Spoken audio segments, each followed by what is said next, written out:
کی گزارش کروں گا۔ یہ میرے دوست ہیں منور صاحب، جو کافی عرصہ میرے ساتھ بطور گارڈ رہے۔ جب گورنمنٹ کی طرف سے میرے ساتھ گارڈ ہوتا تھا سرکاری، تو یہ میرے ساتھ کچھ عرصہ رہے، بلکہ سب سے زیادہ عرصہ ڈیوٹی انہی کی میرے ساتھ رہے۔ تو اس وقت یہ عالم حدیث ہوئے، اور آپ ماشاءاللہ داڑھی شاڑھی سجائی ہے چہرے پر۔ حالانکہ پولیس والوں کے لیے داڑھی تھوڑی سی مشکل ہوتی، تو ان کے گاؤں میں مسجد عالیہ حدیث نہیں ہے۔ 92 موڑ وچ کے درمیان ایک قصبہ ہے، ملک وال جسے کہتے ہیں۔ یہ 92 موڑ جو ہے وچ سے پہلے قصبہ ہے ملک وال، 88 چک کے ساتھ ملکہ یہ گاؤں ہے بس۔ تو ہاں انہوں نے مسجد کے لیے کافی سالوں سے میں ان کے پیچھے لگا ہوا تھا کہ وہاں مسجد بنائے، مسجد شروع کرے۔ تو انہوں نے ایک کنال جگہ کی، میرے کافی اصرار کے بعد وہاں سے خریدی ہے ایک کنال۔ لازم بات ہے، یہ تو گورنمنٹ کے ملازم ہے، اسی پہ گزارا ہے، وہ پیسے کو ادا نہیں کر سکتے، اور وہاں جماعت نہیں ہے 1-2 ساتھیوں کے علاوہ۔ تو وہاں جماعت کی تیاری کے لیے ضروری تھا کہ وہاں مسجد قائم ہو۔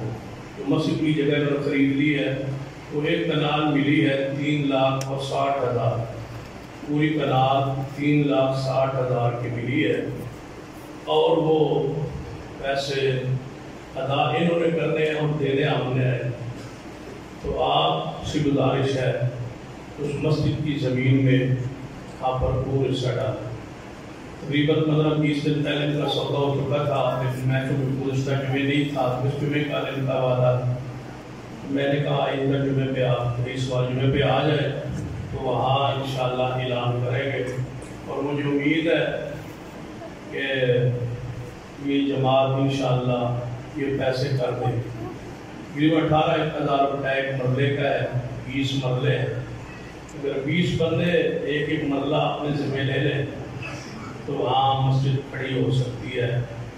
ٹوٹل 20 بندے ایسے جمعے میں موجود ہیں انشاءاللہ، یہ بھی مرلہ لے سکتے ہیں اپنے ذمہ۔ 18,000 کا مرلہ ہے، تقریباً 3,60,000 اس کی کل قیمت ہے۔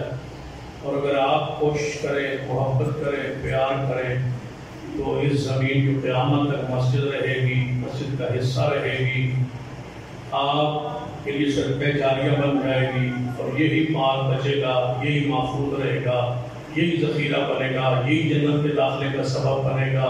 اسی وجہ سے صحابہ کرام کی شان قرآن نے بیان کی ہے، جہاں بھی کہ مال سے جہاد کرتے ہیں، جان سے جہاد کرتے ہیں، یہ مالی جہاد ہے، اس میں سارے احباب شرکت فرمائے۔ ایک مرلے کے پیسے ذمہ لے لیں، 20 ساتھی ایسے کھڑے ہو جائیں، یا 20 ایسے ساتھی اپنی ذمہ داری لے لیں، تاکہ ہم اس مہم جگہ والی جو ہے اس کو پورا کریں۔ پھر وہاں تعمیر شروع ہوگی۔ اللہ آپ کے جذبات کو، آپ کی محبت کو، آپ کی عقیدت کو، آپ کے اس صدقے کو اپنی بارگاہ میں قبول فرمائے۔ لیکن یہ دے کے جانا ہے آپ نے انشاءاللہ۔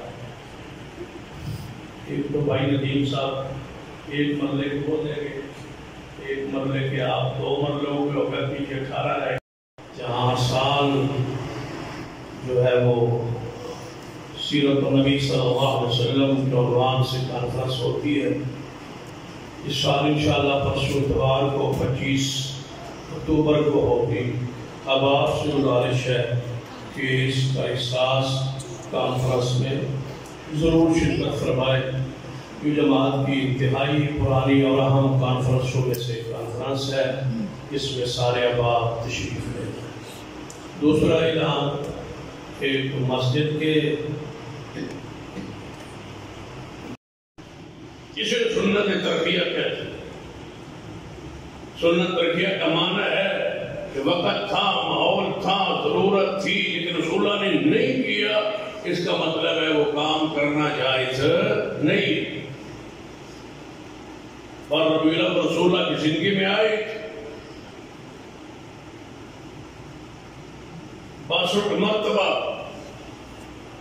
آپ کی زندگی میں 40 سال نبوت سے پہلے اور 22 سال اس کے بعد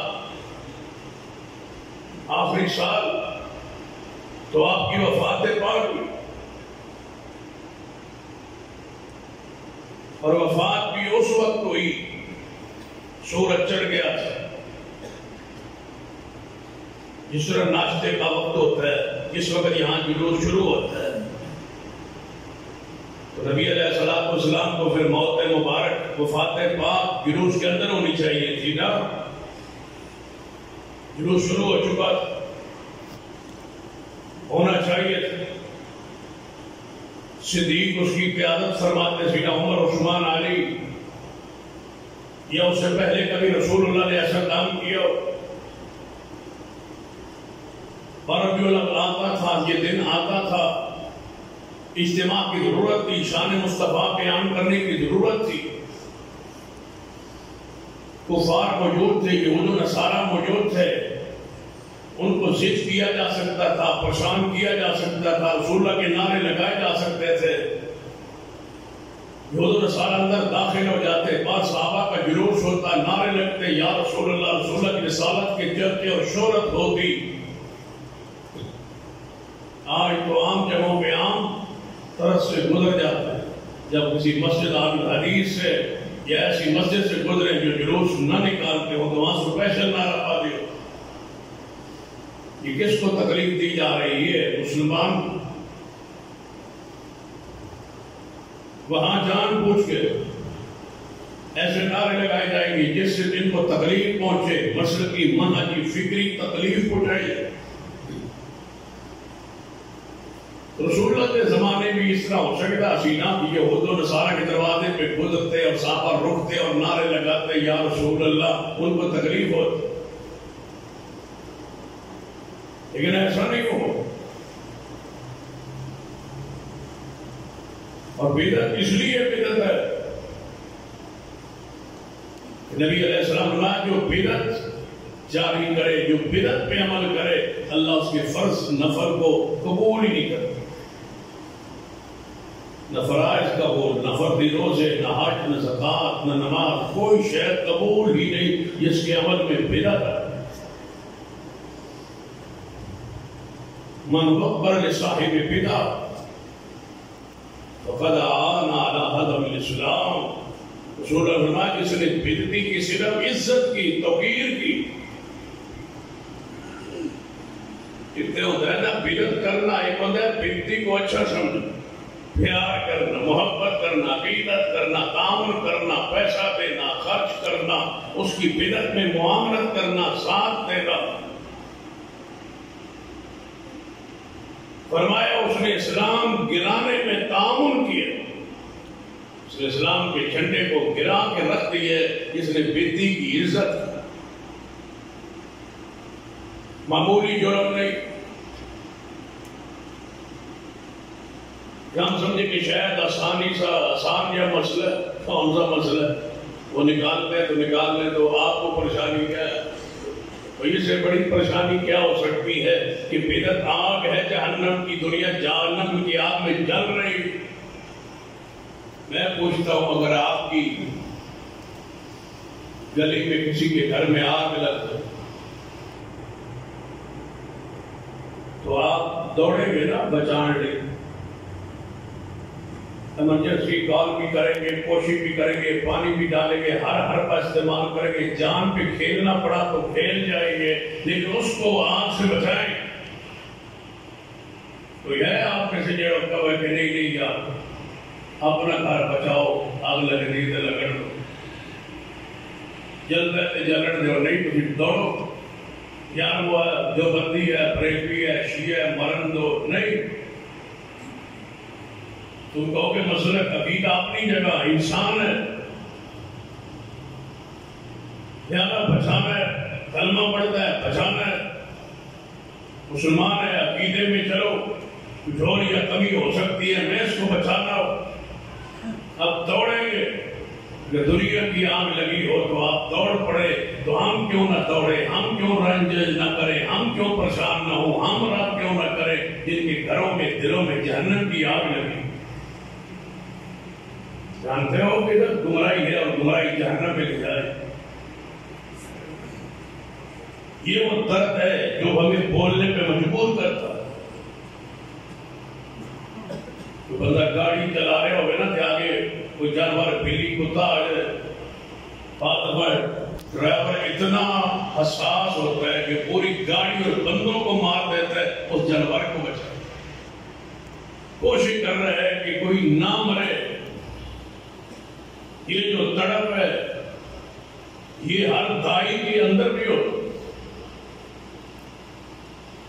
اس رت کے ہمیں پیسہ نہیں ملتا، اس رت سے ہمیں اجر و ثواب اور دل کو تسکین نصیب ہوتی ہے کہ ہم نے اللہ کے بندوں کو جہنم سے بچانے کی کوشش کی. نبی علیہ السلام کی حدیث ہے، آپ نے فرمایا میں جا رہا ہوں دنیا سے، اب تمہارا حوض کوثر پہ انتظار کروں. میں تمہارا پیشرو ہوں، میں تمہارا فرد ہوں، میں تم جا رہا ہوں اس دنیا سے، حوض کوثر پہ میں تمہارا انتظار کروں گا. جب یہ یاد رکھنا، وہاں میری اتباع کر کے آ جانا، کہیں میں بیٹھا رہوں اور تم نہ ہو اور مجھے شرمندہ نہ کر تو بدعت جاری کر کے بدعت پہ عمل کر کے جہنم کا ایندھن نہ بن جانا. ذرا اس حدیث کو دوسری حدیث کے ساتھ جوڑیے. نبی علیہ السلام نے فرمایا میں حوض پر بیٹھا ہوں گا، ایک گروہ جہنم ایک گروہ میرے حوض کی طرف دوڑتا آ رہا ہے، لیکن جدوں ہی میرے قریب بالکل آ جائے گا انہوں نے میرے درمیان تہوار ہے، میں کہوں گا یا اللہ یا رب منی ومن امتی، یہ مجھ سے ہے اور میری امت میں سے ہے، ان کو آنے دیجیے. آواز آئے گی انک لا تدری ما حدث فاتک، محبوب آپ نہیں جانتے یہ تمہاری امت کے بدعتی لوگ ہیں جو تمہارے آنے کے بعد تمہاری سنت کو چھوڑ بیٹھے تھے اور بدعت کرتے تھے. پیغمبر سن کے کیا فرمائیں گے؟ کوئی بات نہیں ہے، رحمت للعالمین ہو، آنے دو. نہیں، صحبت لمن غیر بعدی، انہیں دفع کرو، دور کرو جنہوں نے میرے دین کو میرے آنے کے بعد بدل دیا. خیر کی امید رکھتے ہو اور بدعت پہ عمل کرتے ہو تو یاد رکھنا ساری خیر اللہ نے سنت میں رکھی. اور یہ ایام، یہ دن نبی علیہ السلام اور اصحاب رسول کے لیے دکھ کے اور غم کے اور بیماری اور پریشانی کے ایام تھے. آج اس کو پڑھ، صحابہ کرام دلوں میں پریشان تھے، رسول اللہ بیمار تھے.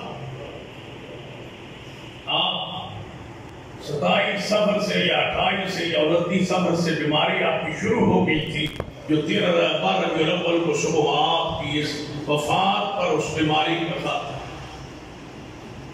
13 دن رسول اللہ یہ بیمار رہے اور صحابہ کرام پریشان رہے. یہاں تو کسی مسجد کا خطیب و امام بیمار ہو جائے تو جماعت پریشان ہوتی ہے، اور جس کو دیکھ کے بھوک اتر جائے ان صحابہ کا حال کیا ہو؟ رسول اللہ کو دیکھتے تھے بھوک اتر جاتا. رسول اللہ کے پاس بیٹھنا بھی اجر تھا، ثواب تھا، رحمت تھی، دیدار کا اجر تھا، ثواب تھا. صحابہ 13 دن رسول اللہ کا چہرہ پاک بیماری میں نہیں دیکھ سکے. آپ حجرے میں رہے، صحابہ صدیق نماز پڑھاتے رہے، اور تم کہتے ہو کہ رسول اللہ صلی اللہ علیہ وسلم کی ان دنوں میں ہم نے جشن کرنا ہے، خوشی کرنا ہے، ہمیں دکھ نہ ہو، تکلیف نہ ہو تو کیا ہو؟ اور ایسے ایسے انداز، کیونکہ نبی علیہ السلام نالین پاک، جوتے مبارک ان کے نقش بنے ہوئے اور سینے پہ لگے ہوئے، سر پہ لگے ہوئے. ہمیں کہتے ہیں یہ رسول اللہ صلی اللہ علیہ وسلم کی جوتے مبارک کا نالین پاک کا نقش. ہم کہتے ہیں اس کی گارنٹی دے دو، ضمانت دے دو، سند دے دو کہ یہ رسول اللہ کی جوتے مبارک کا ہی نقش ہے. تمہیں رسول اللہ کی جوتے مبارک کا نقش کیسے سمجھ آیا کہ یہ حضور کی جوتے پاک کا نقش ہے؟ رسول رحمت صلی اللہ علیہ وسلم کے جوتے مبارک نالین پاک سیدنا انس بن مالک کے پاس تھے. وہ جوتے اٹھاتے تھے، انہوں نے جوتے رسول اللہ کے رکھے ہوئے تھے. رسول اللہ کی دنیا سے جانے کے بعد اس سے آگے چلاؤ کیسے پہنچے. انس بن مالک کے پاس جوتے تھے رسول اللہ کے، ہم مانتے ہیں، ہم تسلیم کرتے ہیں، ہمارا ایمان ہے، ہمارا عقیدہ ہے۔ انس بن مالک کے پاس رسول اللہ کے جانے کے بعد، دنیا سے چلے جانے کے بعد جوتے کس کے پاس تھے؟ انس بن مالک کے پاس رضی اللہ تعالیٰ عنہ۔ اس سے آگے جوتے حضور کے تم ثابت کرو کہ کیسے لاہور پہنچے، کیسے تمہارے پاس پہنچے، تم نے کیسے نقش بنایا، کہاں سے بنایا، کہاں تم نے زیارت کی، کہاں تم نے دیدار کیا، آج وہ کہاں ہے؟ مدینہ پاک میں ہے، مکہ پاک میں ہے، یا ترکی میں ہے، یا کس ملک میں ہے؟ وہ بتلا دو تاکہ ہم حضور کے جوتے اصلی جو ہے مبارک وہ دیکھیں۔ اللہ کی قسم ہے رسول اللہ کے جوتے مبارک آج رب کی زمین پر کسی کے پاس موجود نہیں ہے، ہوتے تو مدینہ میں ہو، کسی خاندان صحابی کے پاس ہو، انس بن مالک کی نسل اولاد کے پاس ہو، تبرکات ہوں رسول اللہ کے سر آنکھوں پر۔ جوتے حضور کے آج بھی دنیا میں ہوں تو سر پہ رکھنے کے لیے تیار ہے، لیکن ہوں رسول اللہ کے، اور رسول اللہ کے نہ ہوں اور تم کہو کہ یہ رسول اللہ کے ہے، تو اپنا ٹھکانے پہ غور کر لیجیے۔ نبی پاک فرمایا جو میرے بارے جھوٹ بولے وہ اپنا ٹھکانہ جہنم بنا۔ صرف بات یہ ہے کہ ہم تذکرہ کریں تو گستاخ ہے کہ یہ گستاخی ہے، یہ توہین ہے۔ ادب کے ٹھیکیدار کی یہی ہے، رسول اللہ کے احترام کو سمجھ بھی نہیں کو آئی ہے۔ ہم تو بیوقوف ہیں جن کو سمجھ ہی نہیں ہے۔ سن لو جو نبی علیہ السلام کی گستاخی کا ارادہ بھی کرے وہ بھی مومن نہیں ہے۔ نبی علیہ السلام کے تبرکات کا کون انکار کرتا؟ جو آج مدینہ طیبہ نبی علیہ السلام کے سارے تبرکات آج دنیا سے مفقود ہیں، دنیا میں کسی کے علم میں نہیں ہے یقینی سند کے ساتھ کہ یہ رسول اللہ صلی اللہ علیہ وسلم۔ مدینہ میں چارپائی پڑی تھی، رسول اللہ کی چارپائی، جس پر سیدنا یحییٰ بن معین وقت کے محدث امام گزرے ہیں، ان کا جنازہ اٹھایا گیا۔ کتنے خوش نصیب تھے جنہیں رسول اللہ کی چارپائی کے لیے چارپائی پر جنازہ اٹھایا ہے۔ یہ صحیح سند کے ساتھ ثابت ہے۔ اس سے آگے حضور کی چارپائی ثابت کر دو، یہاں تک ہم مانتے ہیں، پھر آپ کی چارپائی کیسے آگے چلی؟ کوئی ہے کوئی واقعہ کوئی سند پیش کرو، رب کی زمین پر کسی کے پاس کوئی سند موجود نہیں ہے۔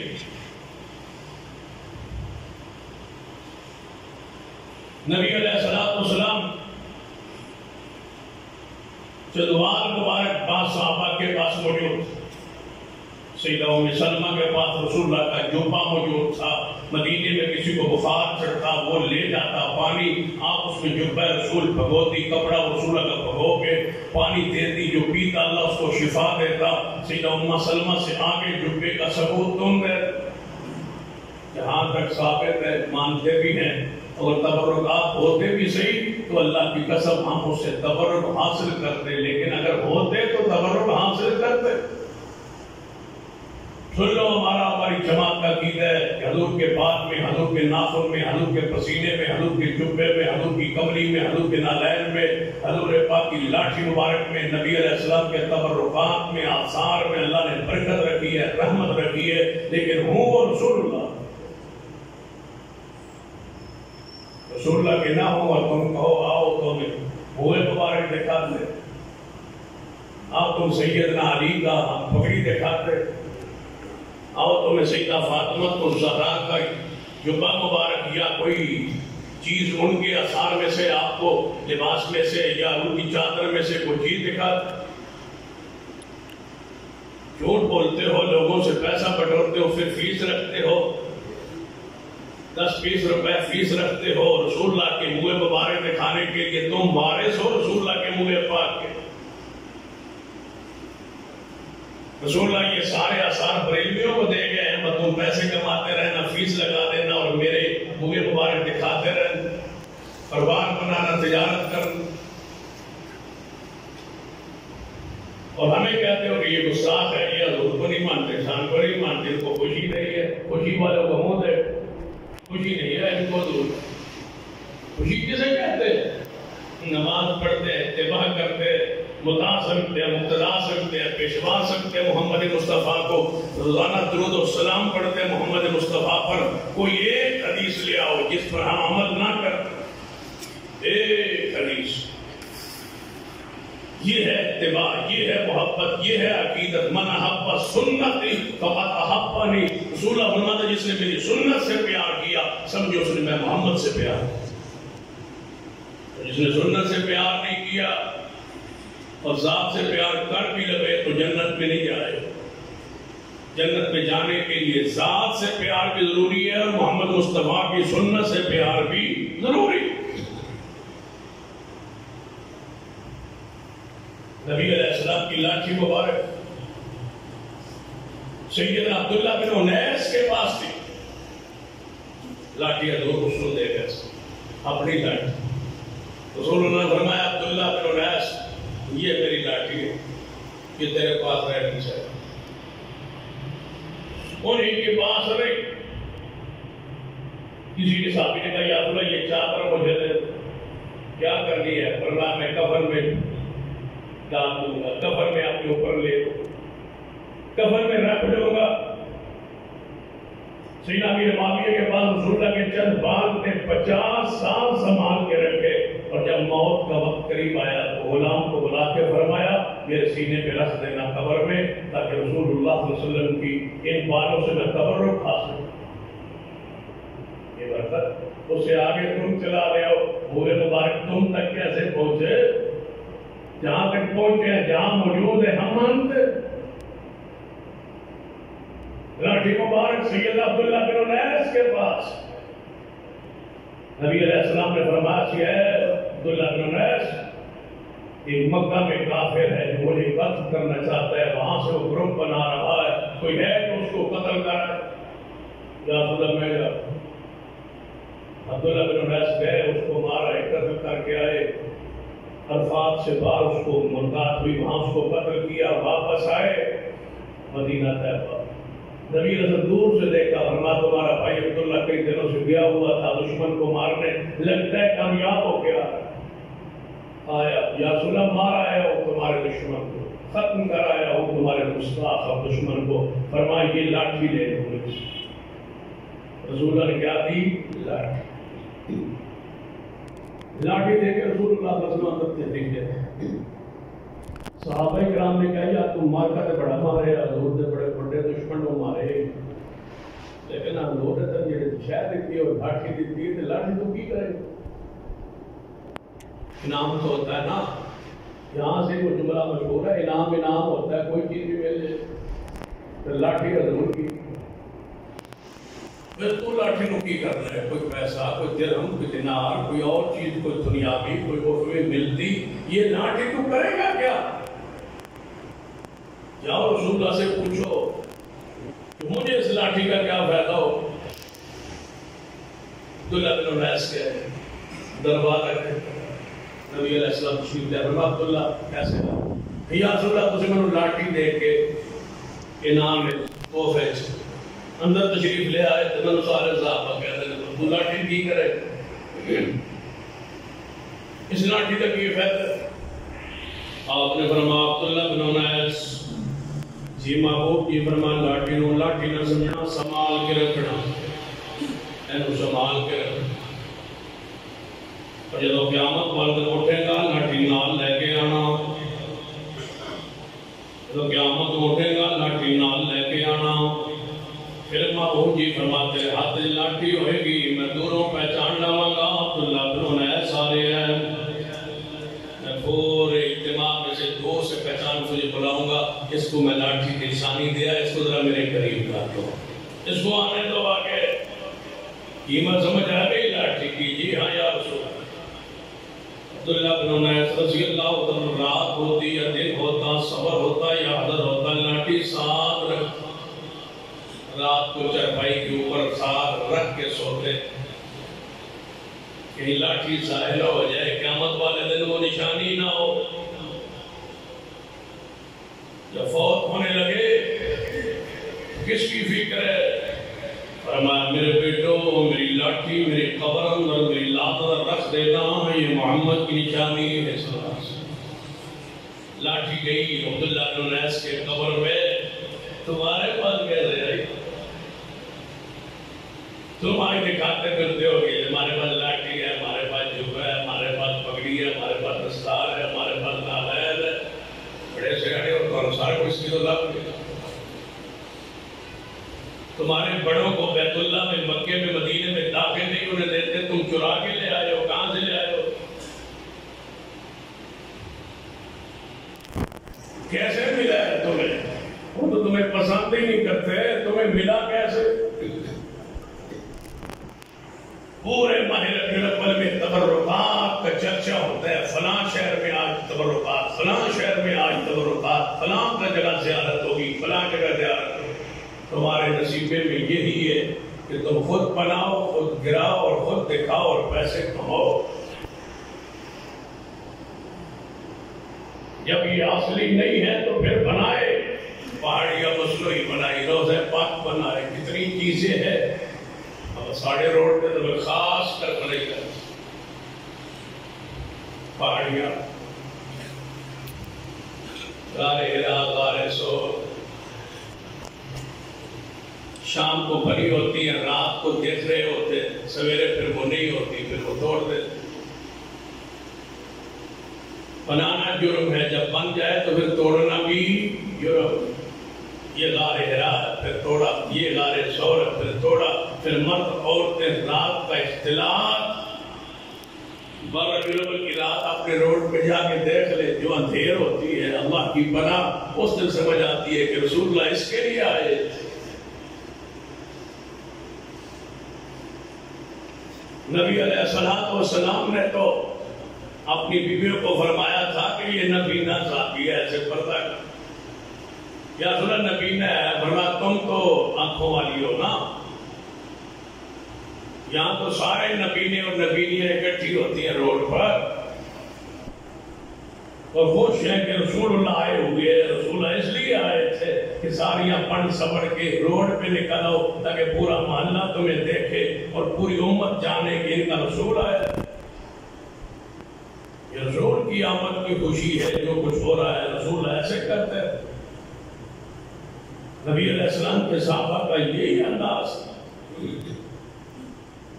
جن کو رسول اللہ سمجھانے آئے تھے ان کا انداز کی دیکھیے حدیث میں کہ میرے تواڈے پیرو مرشد جناب محمد صلی اللہ علیہ وآلہ وسلم غزوہ سے واپس آئے اور صحابی رسول شہید ہوئے۔ نبی علیہ السلام اندر داخل ہو گئے حجرے میں، صحابہ مسجد نبی میں باہر بیٹھے تھے، صبر سے عورت نے سنا کہ رسول اللہ واپس آ گئے، صحابہ واپس آ گئے، میرا بیٹا جوان شہید ہو گیا۔ میں پوچھ رہا ہوں حضور بولو کہ میرے بیٹا کیسے شہید ہوا، پھر اپنے بیٹی کی شہادت کا واقعہ تو سن گیا ہو۔ عورت آئی پورے پردے میں لپٹی ہوئی، جوان بیٹے کی شہادت کی خبر آئی ہے، پوری طرح پردے میں ہے۔ آئی صحابہ اکرام مسجد نبی یہ نبی رحمت جناب محمد صلی اللہ علیہ وسلم موجود نے۔ صحابہ اکرام نے فرمایا اپنے گھر مبارک اندر تشریف لے گئے نے، سارے کوئی موجود نہیں۔ فرمایا میرا بیٹا جوان شہید ہوا ہے، میں پوچھنے آئی تھی رسول اللہ سے۔ صحابہ کہتے ہیں یہ جس کا بیٹا شہید ہوا ہے یہ وہ عورت ہے، اور شہادت، بیٹے کی شہادت کی غم کی خبر کے بعد اتنا پردہ، تو آج بھی پردے میں؟ جواب دے سنیے صحابیہ، رسول کا بیٹا فوت ہوا ہے، ایمان فوت نہیں ہوا، ایمان زندہ ہے، پردہ کیوں نہ کرو؟ انسانوں کا ایمان ہی مر گیا بدعت کی وجہ سے۔ عورتیں چھتوں پر چڑھی ہوئی ہیں، اپنے یہ نیچے سے جناب چاول پھینک رہے ہیں بہنوں، یہ چاول کھا لو، اوپر پھینک رہے شام پر، پھر وہ نیچے دیکھ رہی ہے، وہ ہنس رہے، یہ رسول اللہ کی ولادت کا جشن ہے۔ جشن کہتے ہیں اس کا کوئی جشن تو ہے، جشن تو سمجھ آ گئی ہے کس کو جشن کہتے ہیں۔ پھر رات، ساری رات مرد عورتیں اکٹھے ہیں، جوان اکٹھے ہیں، لڑکیاں اکٹھی ہیں، پورے چوک میں، چوراہے میں، روڈ پر سمجھ تو آ گئی کہ اسے کہتے ہیں جشن. پہلے میں نے بھی سمجھ نہیں سی آنی تو جشن کیوں آتے ہیں. میں نے 3-4 سال تو سمجھنا آتے بہنوں جشن آتے. اسے جشن کہا جاتا ہے کہ مرد بھی وہاں ہوں عورتیں بھی وہاں ہوں. مرد جناب جوان موٹر سائیکلوں پر ہوں اور ان کے جناب جو سلنسر نکلی ہوئی آواز آ رہی ہو, عورتوں کے ساتھ جناب ہاتھ سے ہاتھ مار کے گزر رہے ہو. سمجھ آ گئی اس قوم کا نبی آیا ہے اور یہ جشن منا رہے. تحفہ تمہاری عقل پر, تحفہ تمہارے مسلک پر, تحفہ تمہاری سوچ پر. افسوس ہے تمہارے مسلک پر, افسوس ہے تمہارے علماء پر, افسوس ہے تمہارے داعیان پر, افسوس ہے تمہارے مذہبی لیڈروں پر جنہیں تمہیں یہ درس دیا, یہ سبق دیا ہے. لیکن وقت آئے گا انشاءاللہ یہ قوم سمجھے گی کہ محمد مصطفیٰ کی اتباع اور سنت کسے کہا جاتا ہے اور اتباع کا رب کی زمین پر اتباع کرنے والا گروہ کون سا ہے. یہ ایام پڑھیے آپ اس کتب حدیث میں. اگر دوسری طرف میں پلٹ جاؤں اس دن کی حالت کیفیت کو پڑھ لیجیے. سیدہ ام ایمن رسول اللہ کی وہ ماں جو ولادت سے لے کر وفات تک رسول اللہ کے ساتھ رہی.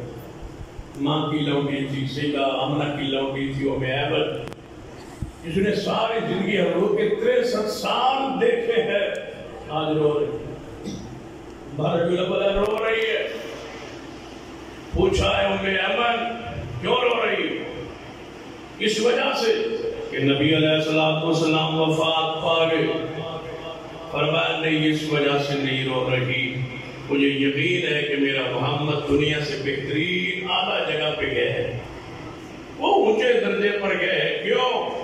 وَالضُّحَىٰ وَاللَّيْلِ إِذَا سَجَىٰ مَا وَدَّعَكَ رَبُّكَ وَمَا قَلَىٰ وَلَلْآخِرَةُ خَيْرٌ لَكَ مِنَ الْأُولَىٰ. ان کی آخرت دنیا سے بہتر ہے, وہ اعلیٰ ترین درجے پر گئے. ان کے جانے کا غم نہیں, غم اس بات کا ہے آج کے بعد قیامت تک جبریل زمین پہ نہیں آئے گا.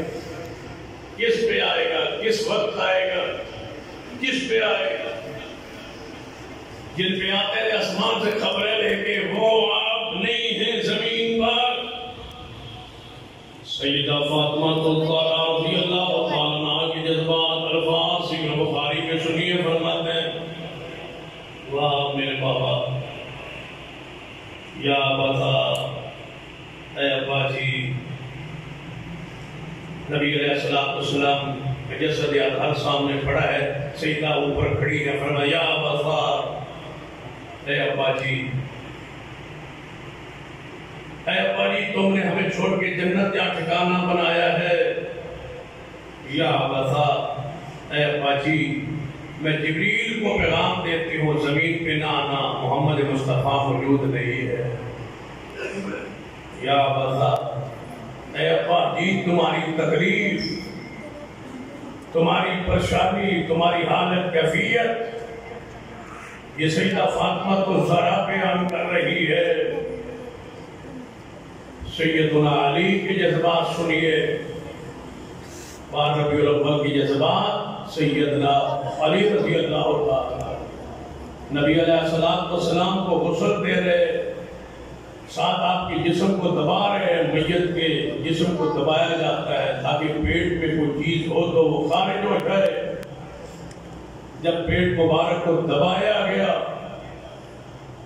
تو کچھ بھی خارج نہ ہوا, تو فرمایا محبوب تمہاری زندگی بھی پاک تھی, تمہاری تو موت بھی پاک ہے. اگر آپ نے منع نہ کیا ہوتا تو علی رو رو کے دنیا کو بتاتا کہ کسی پیارے کے جانے پر کتنا رویا جاتا ہے, لیکن اس لیے نہیں روتا کہ آپ نے ہی منع کیا ہے. یہ بات ربیع الاول سیدنا علی کی ہے. بار ربیع اول سیدنا عمر کی پڑھیے. سیدنا عمر رضی اللہ تعالیٰ عنہ اپنے جذبات کھو بیٹھے اور فرمایا واللہ ما مات رسول اللہ, اللہ کی قسم رسول اللہ فوت نہیں ہوئے, جو کہے گا اس کی گردن اڑا ہوگا. یہ حالت عمر ہے. پورے مدینے میں اندھیرا چھایا ہوا ہے.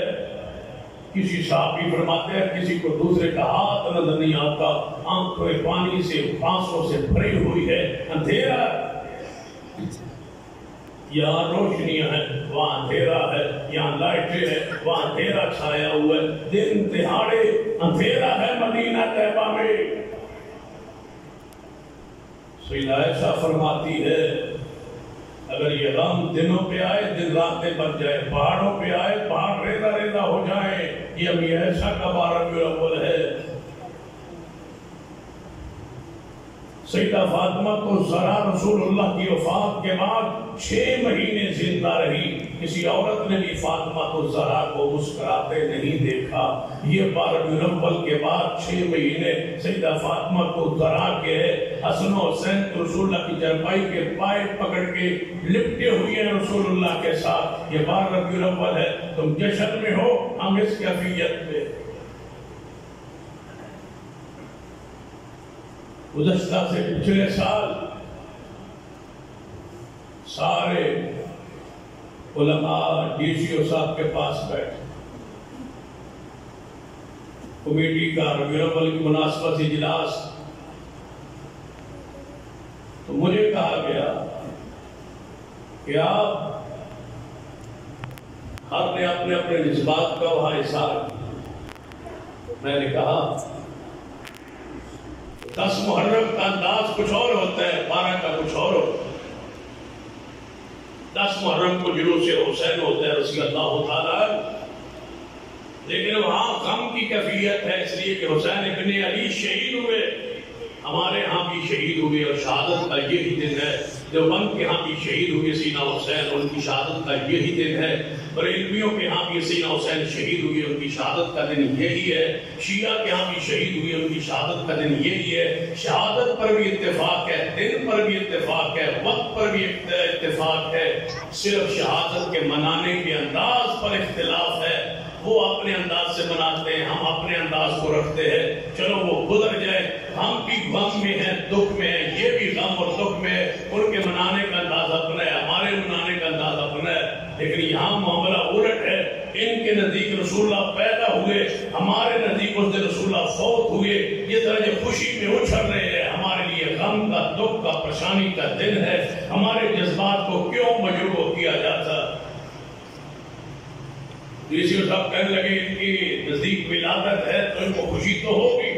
میں نے کہا ہمارے نزدیک وفات ہے، ہمیں غم تو ہوگا۔ تو جس کی گروہ کو غم ہو اس کے ساتھ ایسے کرتے، اور سن لو ہمارا عقیدہ، ساری دنیا کی موت کا غم ایک طرف، اکیلے مصطفیٰ کی موت کا غم ایک طرف۔ اس دن ہمیں ضد کیا جائے، پریشان کیا جائے، جس دن پوری امت مسلمہ اس غم اور پریشانی میں ہے کہ آج کے دن رسول ہے دنیا سے گئے، اور صحابہ کرام رو رہے۔ کسی ایک صحابی کے منہ میں، چہرے پر تم مسکراہٹ دکھا دو، ہم تمہیں منہ مانگا انعام دیں گے، اور ہم ہر صحابی کی آنکھوں سے آنسو دکھا سکتے ہیں۔ آئیے، جس صحابہ رو رہے تھے تم کیا کر رہے ہو؟ سب سے بڑے آنسو دکھاؤں سیدنا ابو بکر صدیق کے رضی اللہ تعالیٰ عنہ۔ بخاری کی حدیث ہے، اپنے گھر گئے ہوئے تھے، واپس پلٹے، کسی راستے میں بتایا صدیق رسول اللہ نے فوت فرمایا، ابھی میں مل کے گیا تھا، فوت ہو گئے۔ جلدی سے آئے، سواری سے اترے، سیدھا نبی علیہ السلام کے حجرہ پاک میں داخل ہوئے۔ نبی علیہ السلام کی میت مبارک سے چادر ہٹائی، چادر ہٹا کے ماتھے کا بوسہ دیا۔ بخاری میں صدیق رو پڑے، آنکھوں کے آنسو محمد کے چہرے پہ گر رہے ہیں۔ کس کے؟ صدیق۔ موتی تمہاری موت پکیزہ، جس طرح زندگی پکیزہ تھی، تم سے 2 موتیں نہیں آئیں گی، جو اللہ نے لکھی تھی وہ موت آ گئی۔ روتے روتے باہر نکلے، دیکھا مسجد نبوی میں قرآن مچا ہوا۔ سیدنا صدیق رضی اللہ عنہ سیدھا منبر پہ چڑھ گئے۔ یہ ہے وہ صدیق رضی اللہ تعالیٰ عنہ جن امت کو سنبھالا دیا ہے۔ آج کون حوصلے کے ساتھ امت کو سنبھالے سوائے صدیق رضی اللہ تعالیٰ عنہ کے؟ آپ منبر پہ چڑھے، 2 بار ارشاد فرما، عمر تلوار نیام میں ڈالو، چپ کر جاؤ، بیٹھ جاؤ۔ سیدنا عمر بات ہی نہیں سن رہے۔ سیدنا صدیق رضی اللہ تعالیٰ عنہ اللہ کی حمد و ثنا بیان کرنے کے بعد فرمایا، اما بعد، الحمد اللہ کی حمد بیان کر کے جب یہ الفاظ فرمائے اما بعد، سیدنا عمر نے رک کے تلوار نیام میں ڈالی، صحابہ پر سکتا تاری ہے۔ آج تاریخی خطبہ صدیق بیان کر رہے ہیں، اس لیے میں کہا کرتا ہوں کہ محمد مصطفیٰ کے بعد نمبر صدیق کا ہے۔ آج اور خطبہ دینے کے لیے، سہارا دینے کے لیے کوئی نہیں چڑھا منبر پر۔ سیدنا علی پریشان ہے، رو رہے ہیں، حسنین کریمین رو رہے ہیں، فاطمہ الزہرا غم میں ہے، عباس غم میں ہے، عبداللہ بن عباس غم میں ہے، عمر عثمان اپنے جذبات کے اندر جناب عجیب کیفیت میں ہے کہ ہوش و حواس پوری طرح کام نہیں کر رہے۔ پوری امت کو آج سنبھالا دیا ہے تو اکیلے شخص نے اپنے جسم پہ وجود پر قابو رکھا ہے تو اکیلے شخص نے وہ سیدنا صدیق ہے، منبر پہ چڑھے، روئے بھی سے جذبات کا اظہار بھی کیا اور اما بعد کہہ کے فرمایا من کان منکم یعبد اللہ فإن اللہ حی لا یموت ومن کان منکم یعبد محمدا فإن محمدا قد مات۔ لوگوں سن لو، جو تم میں سے اللہ کی پوجا کرتا تھا اس کا اللہ زندہ ہے۔ محمد مصطفیٰ مشکل کشان نہیں، حاجت روان نہیں، نفع و نقصان کے مالک نہیں، سجدے کے لائق نہیں، عبادت کے لائق نہیں، یہ ہے محمد الرسول اللہ۔ اللہ ہمارا زندہ ہے، دین ہمارا موجود ہے، اور مصطفیٰ علیہ السلام دنیا سے جا چکے، وفات پا چکے۔ ساتھ فرمایا میرے ساتھی اور صحابہ، تم نے آیات قرآنیہ پہ غور نہیں کیا؟ انک میت وانہم میتون۔ دوسری آیت پڑھی وما محمد الا رسول قد خلت من قبلہ الرسل افإن مات أو قتل انقلبتم على أعقابكم ومن ينقلب على عقبيه فلن يضر الله شيئا وسيجزي الله الشاكرين۔ دونوں آیات بڑی صحابہ فرماتے سیدنا عمر، مجھے ایسے لگتا تھا یہ ابھی آیات آسمان سے اتر رہی ہے، صحابہ کو حوصلے مل گئے، صحابہ کرام سمجھ گئے، صحابہ کی زبان سے جاری ہو گیا انک میت وانہم میتون۔ چلو پیغمبر کو غسل دیا جائے، غسل پاک کا انتظام کیا جائے، وہ سارے انتظامات ہوئے۔ یہ ہے کہ 12 ربیع الاول، یہ ہے 13 اور 14 ربیع الاول کہ پیغمبر کی میت پاک کا دیدار ہو رہا، جسد اطہر کا دیدار ہو رہا، صاحب اندر جا رہے دیدار ہو رہا۔ پھر سیدنا علی و فضل بن عباس و سیدنا عباس نے غسل پاک کا انتظام کیا۔ غسل دینے کے بعد لحد پاک والی قبر کھود دی گئی، قبر کے اندر محبوب کو دفن کیا گیا۔ سیدنا عباس، سیدنا فضل بن عباس، سیدنا علی یہ تینوں قبر میں اترے۔ نبی علیہ السلام جسد اطہر کو قبر پہ رکھا، قبر میں رکھ کے اور اوپر جب پتھر رکھنے لگے، پتھر رکھنے آخری پتھر پر آئے، سیدنا مغیرہ بن شعبہ فرماتے ہیں اے علی جی مغیرہ بن شعبہ، وہ دیکھو نبی علیہ السلام کے پاؤں مبارک کا بند نہیں کھولا آپ نے۔ فرمایا میرے ہاتھ میں تو پتھر ہے، تم نیچے اترا۔ مغیرہ بن شعبہ نیچے اترے، قبر پاک میں نبی علیہ السلام کے پاؤں مبارک کے وہ طرف کفن کا بند کھولا اور پیغمبر کی تلیوں کو، پیروں کو ہاتھ لگا کے فرما لوگوں گواہ رہنا، جس بندے نے محبوب کی جسد کو آخری ہاتھ لگایا ہے وہ مغیرہ بن شعبہ ہے۔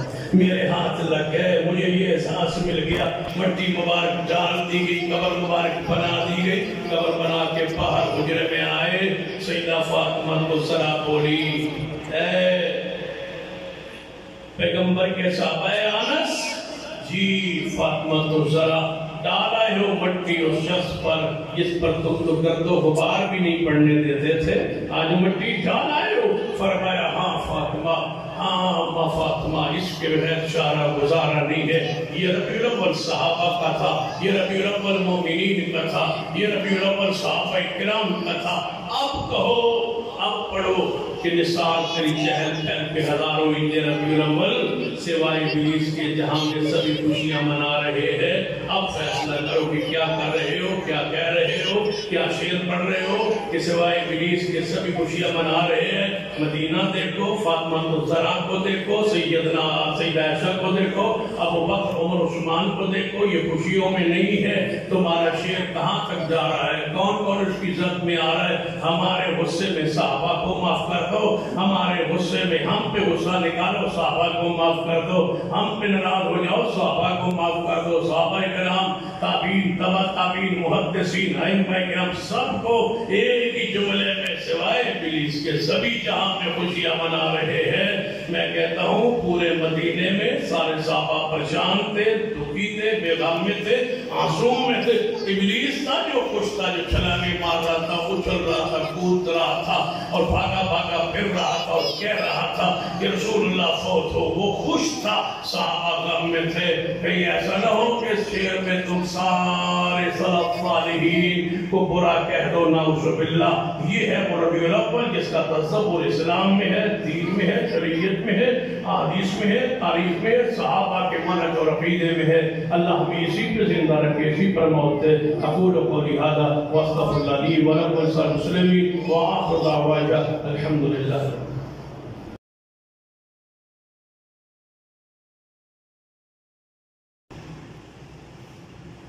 الحمد للہ نحمده ونستعينه ونستغفره ونعوذ بالله من شرور أنفسنا ومن سيئات أعمالنا من يهد الله فلا مضل له ومن يضلل فلا هادي له أشهد أن لا إله إلا الله وحده لا شريك له وأشهد أن محمدا عبده ورسوله أما بعد فإن خير الحديث كتاب الله وخير الهدي هدي محمد صلى الله عليه وآله وسلم وشر الأمور محدثاتها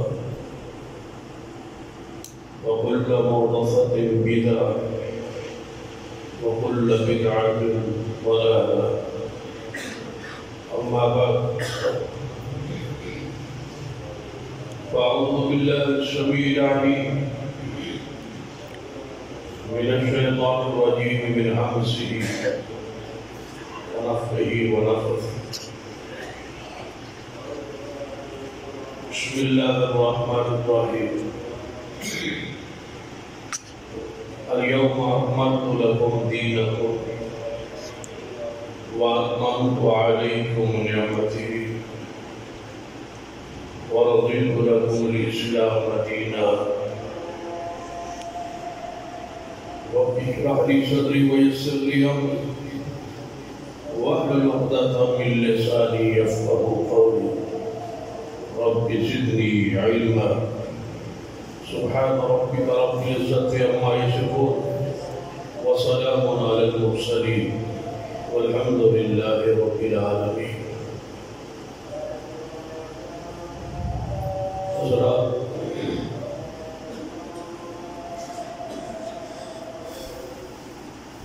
ماہ ربیع الاول شروع ہو چکا ہے،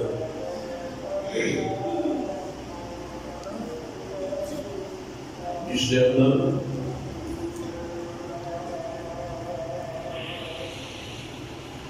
معروف اور تاریخی روایات کے مطابق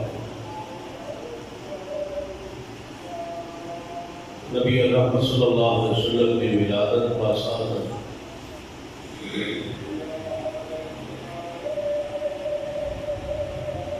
اور ساتھ میں اس بات میں بھی اتفاق ہے کہ آپ کی وفات پاک بھی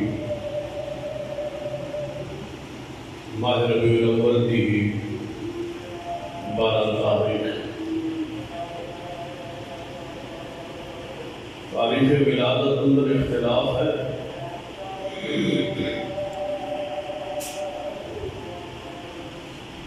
کہ 9 ربیع الاول ہے یا 12 ہے یا 17 ہے یا 2 ربیع الاول ہے۔ لیکن تاریخ وفات اندر اتفاق ہے کہ آپ کی وفات 12 کی ہے۔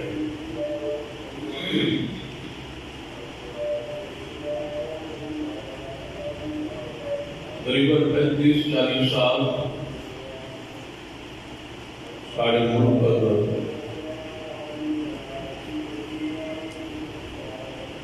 12 ربیع الاول سے جو حیثیت عوام الناس معروف اور جو پاکستانی کیلنڈر اندر اس دن رخصت چھٹی درج اس کو تبدیل کروایا گیا۔ عوام الناس کی بات معروف سی کہ 12 وفات اور کیلنڈر اندر بھی آج کو تقریباً 40 سال پہلے وفات النبی صلی اللہ علیہ وسلم کی رخصت اور چھٹی سے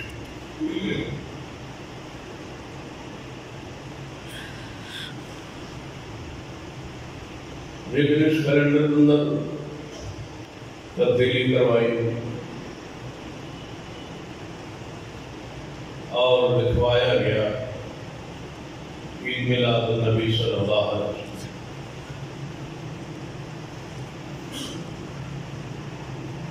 اور آپ عید کے ساتھ ساتھ لفظ جشن بھی آ چکا ہے، جشن عید میلاد النبی صلی اللہ علیہ وسلم۔ ہر سال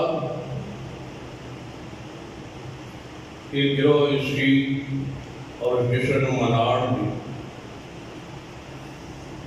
پوری کوشش کرتا ہے اور پوری آفتاب مناتا ہے، اور سب کچھ سرکاری سرپرستی اندر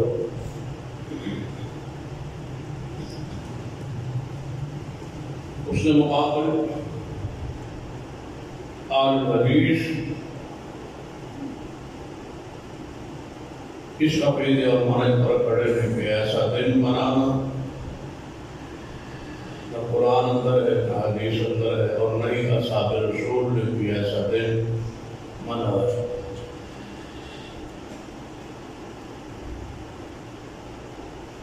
ہمارے لیے اتنا ہی کافی ہے کہ اس دن کو صحابہ کرام نے منایا۔ اگر اس دن کی کوئی مناٹ کی حیثیت یاد رکھیے اسلام معروف ہوتی یا ذکر ہوتا تو آپ کی ولادت والی تاریخ اندر اختلاف نہ ہو۔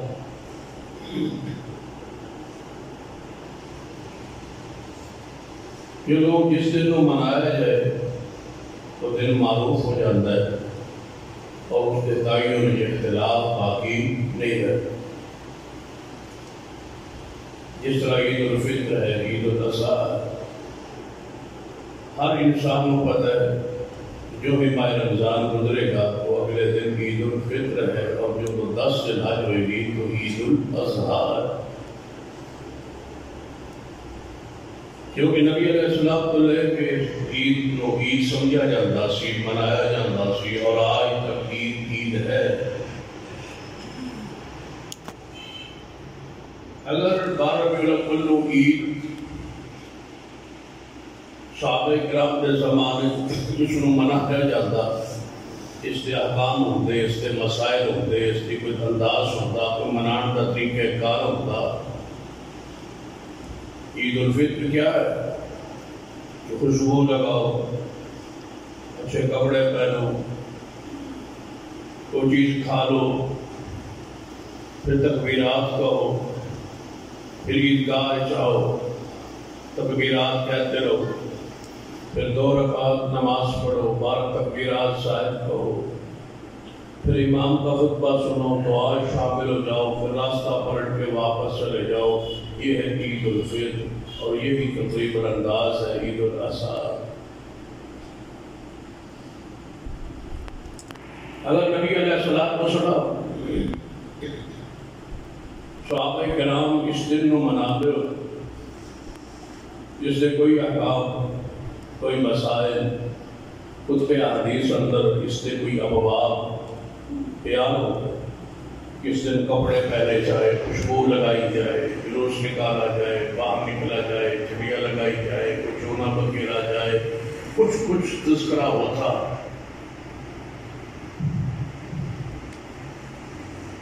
لیکن خطب حدیث اندر اس تیسری عید کا نام و نشان موجود ہی نہیں۔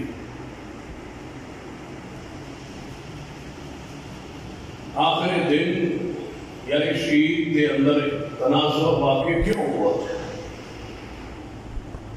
کیوں نہیں وہ ابواب دکھائے جاتے؟ کیوں نہیں وہ مسائل دکھائے جاتے؟ کیوں نہیں وہ احکامات دکھائے جاتے؟ کیوں نہیں وہ کتابیں پڑھ کے ہمارے سامنے رکھی جاتی کہ یہ ہے عید لکھی ہوئی، اس کو تم نہیں مانا؟ لیکن ایسی کوئی بات ہے ہی نہیں خطب حدیث۔ اور حیرانگی کی بات یہ ہے کہ اس عید اس جشن کو قرآن سے ثابت کرنے کی کوشش جاری ہے، جو آج تک تو کامیاب نہیں ہو سکتی، لیکن کوشش جاری ہے۔ مختلف احادیث، مختلف آیات، کچھ عقلی کچھ نقلی دلائل اکٹھے کر کے اس دن کو ثابت کرنے کی کوشش کی۔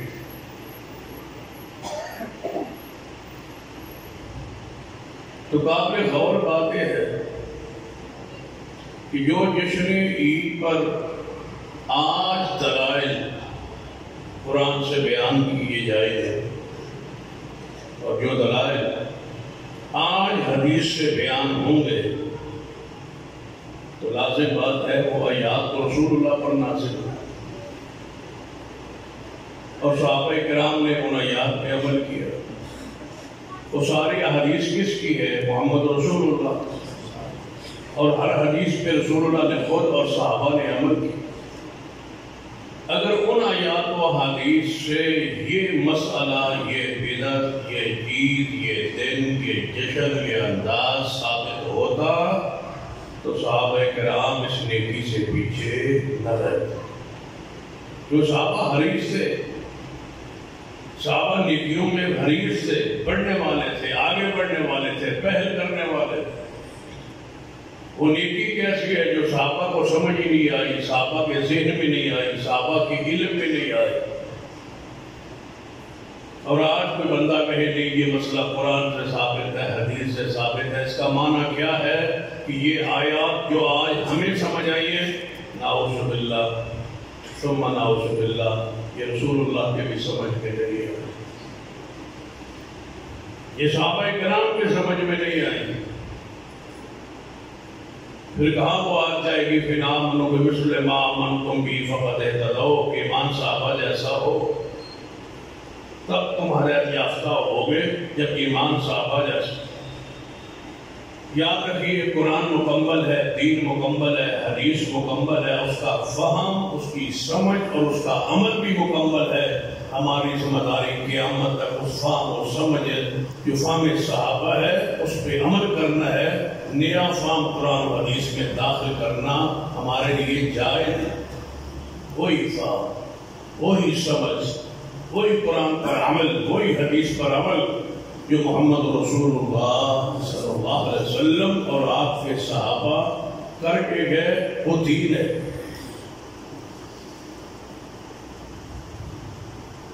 سیدنا عمر رضی اللہ تعالیٰ، امیر المومنین سیدنا عمر رضی اللہ تعالیٰ بیت اللہ اندر بیٹھے، ساتھ آپ تھے شیبہ بن عثمان بن ابی طلحہ موجود۔ یہ شیبہ تابعی ہے اور اس کا باپ عثمان صحابی ہے،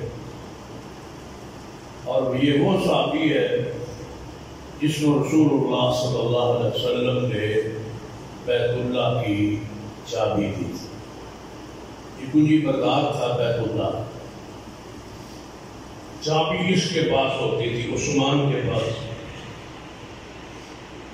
اور پھر عثمان کے پاس کے بعد اس کے بیٹے شیبہ کے پاس آئی یہ تعبیر، اور شیبہ کے بعد پھر اس کے بیٹے کے بعد پھر اس کے بیٹے کے پاس، اسی طرح یہ آج تک چل رہی ہے۔ آج بھی شیبہ کی اولاد میں یہ چابی آ رہی ہے، اور قیامت تک رسول اللہ نے فرمایا اسی اولاد کے پاس رہے۔ یہ وہ شیبہ ہے جو کنجی بردار ہے بیت اللہ کا جو دروازہ ہے، اس دروازے پر ایک تالا ہے، اس تالے کی چابی ان کے پاس، انہیں آج مکہ مکرمہ میں بنی شیبہ کہا جاتا ہے، کیونکہ عثمان کو رسول اللہ نے دی تھی، اور عثمان نے آگے اپنے بیٹے کو دی تھی، اور رسول اللہ نے فرمایا تھا جو تم سے چھینے کا چابی وہ ظالم ہوگا، یہ چابی میں محمد دے رہا ہوں، اور قیامت تک تمہارے پاس رہے گی، اور آج تک ان کے پاس ہے۔ وہاں کا جو حاکم ہے شاہ سلمان یا محمد بن سلمان، وہ بھی داخل نہیں ہو سکتے بیت اللہ کے اندر جب تک یہ شخص چابی نہ لے آئے، چابی ان کے پاس۔ اور آل الحدیث کو یہ اعزاز حاصل ہے کہ جن کے پاس چابی ہے وہ آج بھی آل الحدیث ہے۔ اللہ کی رحمت، یہ اس کی دین ہے، یہ اس کا انعام ہے، یہ اس کا احسان ہے، اس کا تحفہ ہے۔ یہ شرف آل الحدیث کو حاصل ہے، چابی بیت اللہ کی ہمارے پاس۔ تو یہ شخص شیبہ بیٹے سن اور سیدنا عمر رضی اللہ تعالی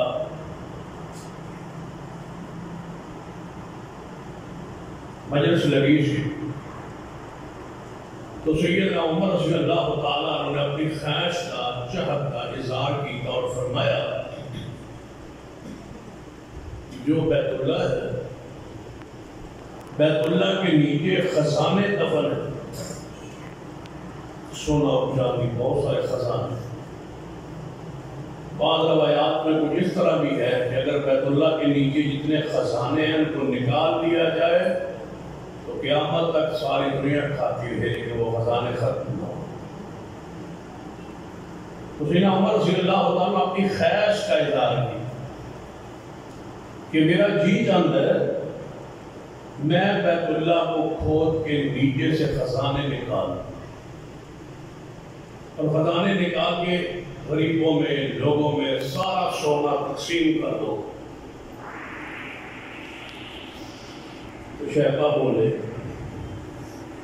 فرمایا امیر المومنین یہ آپ کی خواہش ہے، یہ آپ کی چاہت ہے، لیکن میں پوچھتا ہوں جو کام نبی علیہ السلام اور ابو بکر نے نہیں کیا وہ آپ کر کیسے سکتے؟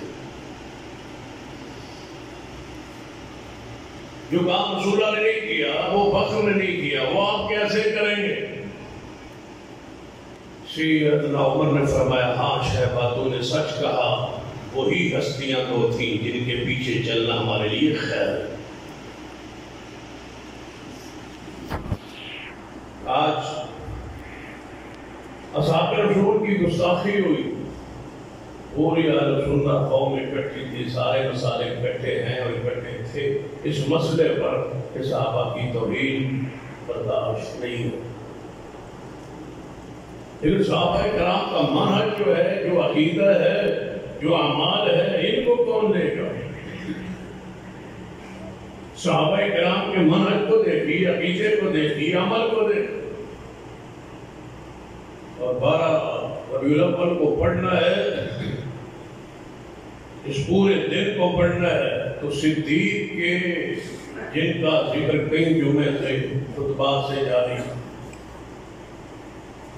ان کی سیرت کی روشنی میں سمجھیے، ان کے الفاظ، ان کے خطبے کی روشنی سمجھیے کہ 12 ربیع الاول کیسے گزری تھی صدیق رضی اللہ تعالیٰ اور دیگر اصحاب رسول۔ ہم بدعت کی اتنی مذمت کیوں کرتے ہیں؟ یاد رکھیے شرک کے ساتھ جڑا ہوا دوسرا گناہ جو ہے وہ بدعت ہے۔ اللہ کی ذات و صفات میں کسی کو شریک کرنا یہ شرک ہے، اور مصطفیٰ کی اطاعت میں کوئی نوع عمل داخل کرنا یہ شرک فی رسالت ہے۔ یہ رسول اللہ کا حق ہے کہ ان کی سنت پر عمل کیا جائے، اور اس کے مقابلے میں بدعت کو کھڑ لینا یہ حق رسول پر ہاتھ مارنا۔ رسول اللہ کا حق ہے، یہ ان کی شان ہے، یہ ان کا مقام ہے کہ ان کی سنت کی پیروی کی جائے، اتباع کی جائے، اور ان کی سنت کو چھوڑ کے بدعت کے راستے کو اختیار نہ کریں۔ تو سیدنا عمر کی ہی دوسری روایت بڑی مشہور ہے، صحیح بخاری میں، کہ آپ بیت اللہ کا طواف کر رہے تھے، حجر اسود کی تکبیر، حجر اسود کے بوسے کی باری آئی تو کیا فرمایا تھا؟ مشہور ہے۔ اس مشہور حدیث کا معنی یہ ہے، اسے ایک پیغام، ایک اصول، ایک ضابطہ آپ کے سامنے رکھنے کی کوشش کر۔ فرمایا ہے حجر اسود، کون خطاب کر رہے ہیں؟ عمر رضی اللہ۔